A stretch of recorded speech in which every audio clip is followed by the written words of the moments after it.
Good afternoon, class. Good afternoon, ma'am. Okay, before we start our lesson for today, let us pray first. So, let us all stand up. Okay.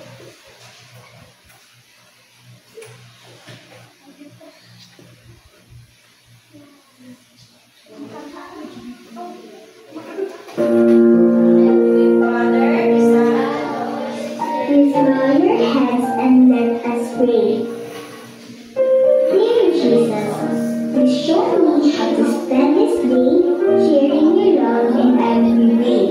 Help me to be kind to everyone, to play and love and have lots of fun, shining your light and giving your grace, sharing your joy with a smile on my face. Angel of God, my courage and fear, to prove God's love convince me here. Ever this day be at my side, to light and guard, to rule and guide. Amen. Father, the Son, and the Holy Spirit. Amen. So before you take your seats, please arrange your chairs properly and pick up if those are standard paper under your chairs. So are you done, class? Yes, ma'am. So first, let me check your attendance. So who's absent today? None? Oh, very good. I'm happy that all of you are present today. So give yourselves a Jollibee clap. Did you know that the Jollibee clap, class? See, so this the Jollibee clap is like this. So you want to stamp your feet 3 times and clap your hands 3 times, then Jollibee. So if you understand, class? So let us all stand up. Gawin natin yung Jollibee clap. So let's all stand up. Okay, so like this. 1, 2, 3. 1, 2, 3. Jollibee. Okay, thank you. You may now take your seat. So,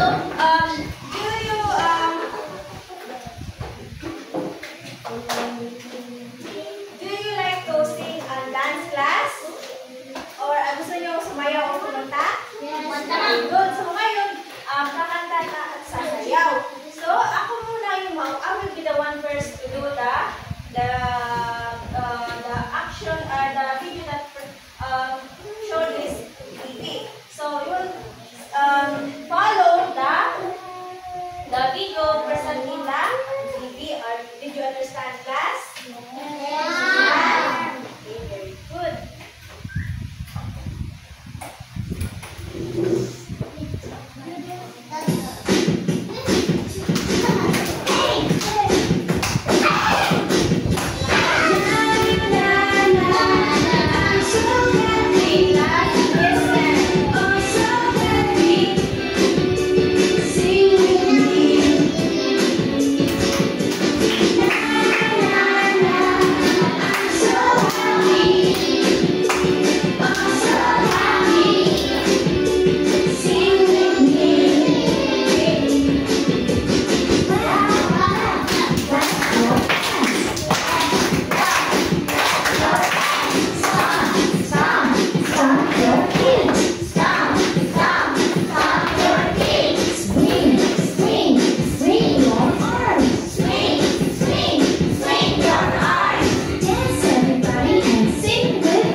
Faith, do you have a favorite short story like Tom and Jerry or something that you are watching?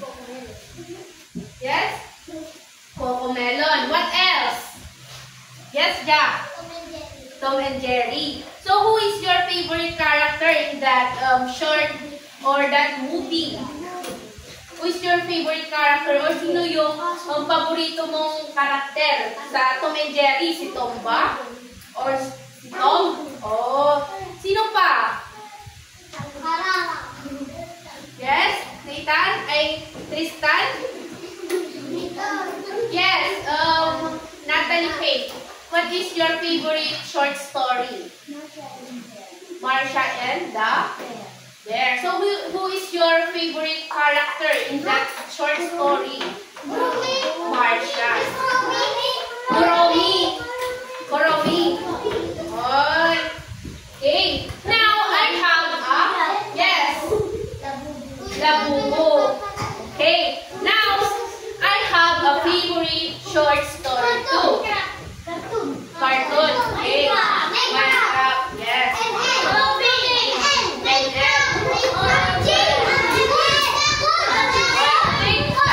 Remember our classroom rules?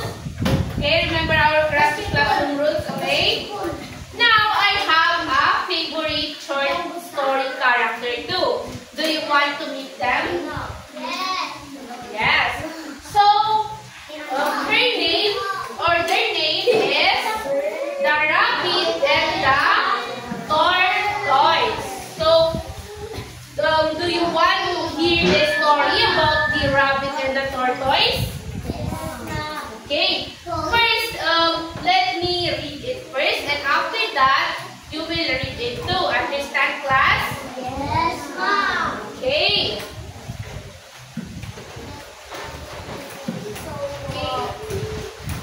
Class, listen carefully because after this, I have a question. Did you understand? Yes, ma'am. Okay. Once upon a time, there was a rabbit and a tortoise. They were good friends. They used to meet and play every day.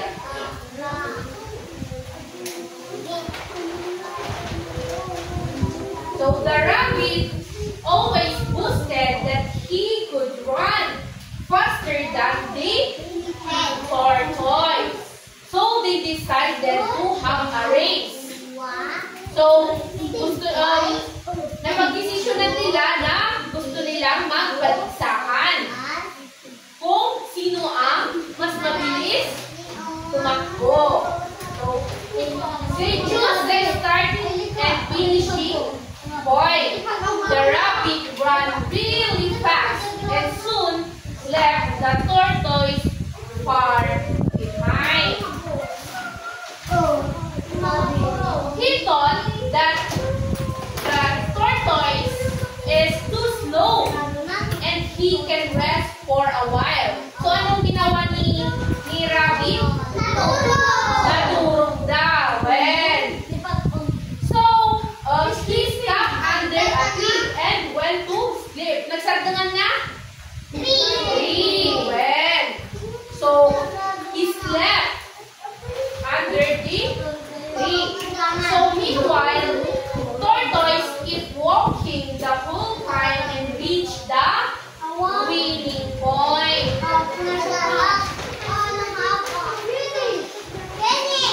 When the rabbit woke up, he saw that the tortoise has already won the race. So did you understand our story, class? Yes, ma'am. Okay, now you will read it too. Okay, once again, can you read the title? The rabbit and the tortoise. Tortoise. Okay. Once upon a time, There was a rabbit and a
Very good.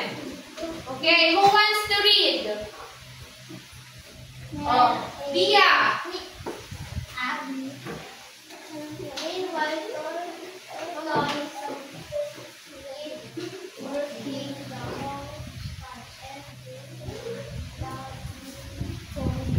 Meanwhile, the tortoise keep walking the whole time and reach the winning point. Okay, who wants to read? Yes, Ash. When the rabbit woke up, he saw that tortoise had already won the race. Very good. Now, did you understand our story, class? Yes! Okay, again, what is the title of the story?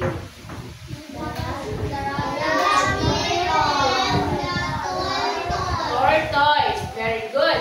Now, who are the characters of the story? Yes. Natalie Faye. Very good. So, class, remember, if you want to recite, raise your hands. Okay. Who are the characters of the story? The rabbit and the tortoise. So, what did the rabbit do while the tortoise was walking? Yes, Jack. Sleeping. Very good. Natulog si rabbit. So, ano yung ginawa ni tortoise? Anong ginawa ni tortoise? One. Very good. Now, he keep walking. Now,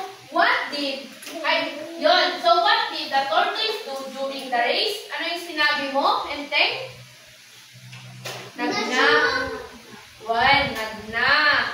Or he keep walking.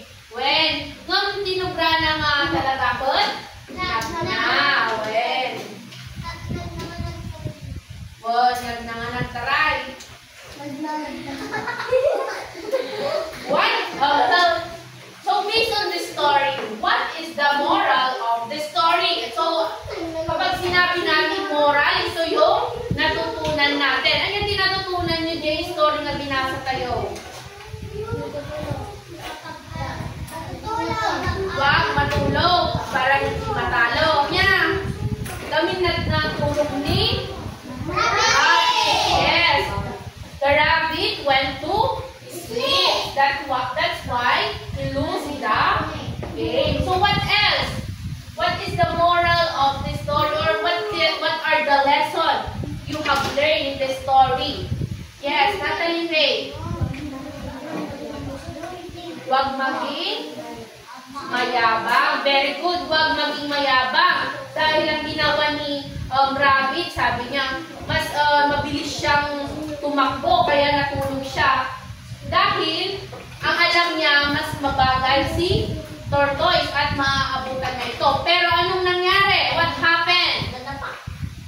Nadapa ba si rabbit? Natulog!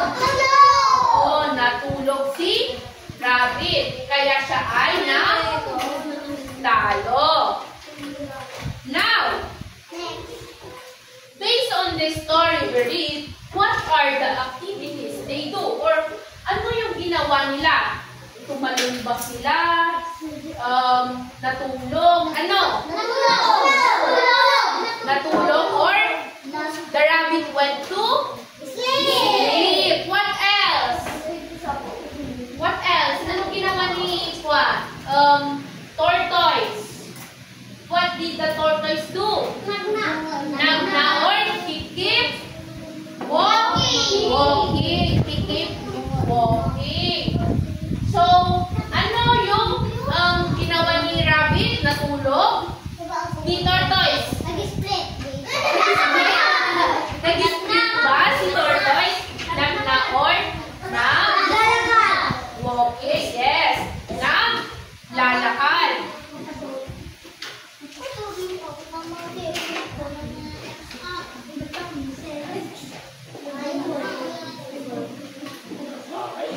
Hello class, can you read what is verb?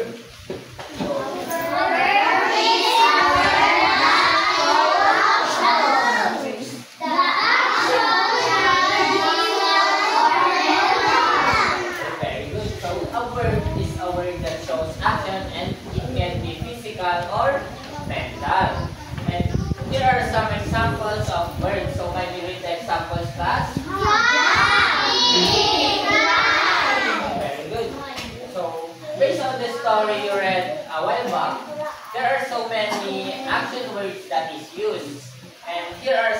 examples of the action word that is used a while ago. So please read this.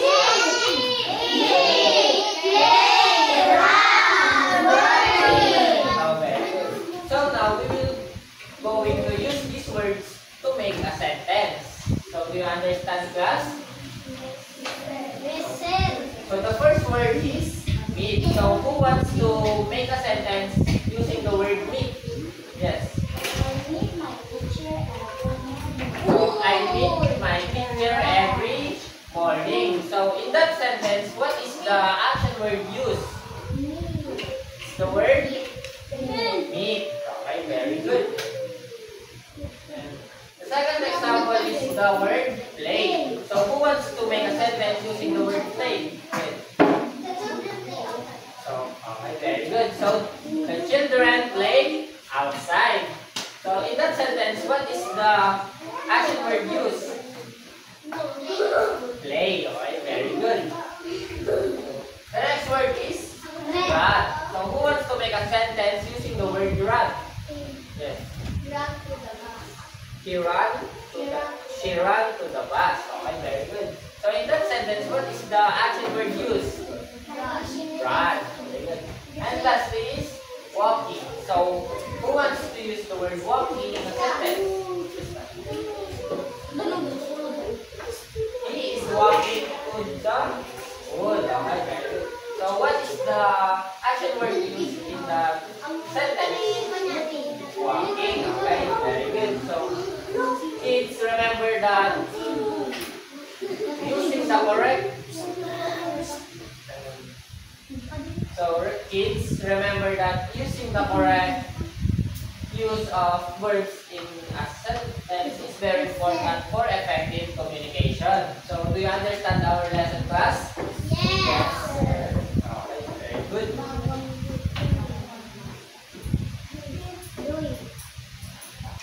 Now, let's see if you fully understood our lesson. But before that, let me read the direction first. So, encircle the correct word. So, this activity is multiple choice and consists of 10 items. Okay? Get one and pass. Get one and pass. Get one and pass. So I will give you 5 minutes to answer that.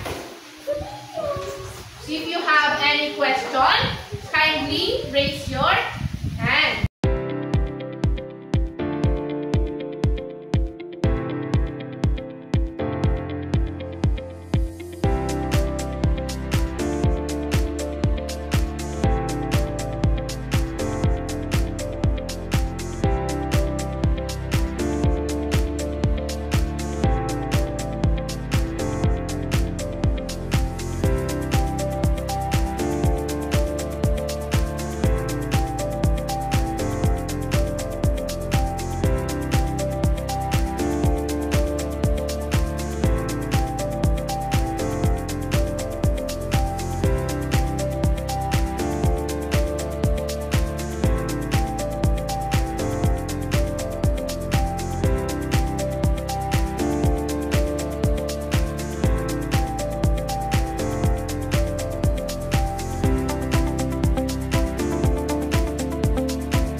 Okay, now if you really understand our lesson class, again, what is verb? Anyone? A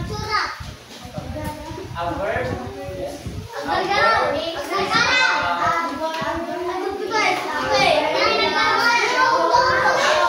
Okay, very good. A verb is a word that shows action and it can be physical or mental. So, can you give me examples of action words based on the story you read a while ago, class? Yes. Run. Very good. What else? Meet. What else? And then walking. Play. One. Okay. So now we will go into have a quiz. So can you please read the direction of your quiz class? Everybody, can you read this class? Write the correct word after each picture by looking at the back. Okay, so sobra nyo, todo pag kinubing. Sobra nyo, pero kung nyo di-answer na dito ibaba, tapos isurat nyo dito ibaba ti teacher. So, nawatan nyo?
Nasa yung pasamang tapapilin na ng puzzle.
Okay, very good.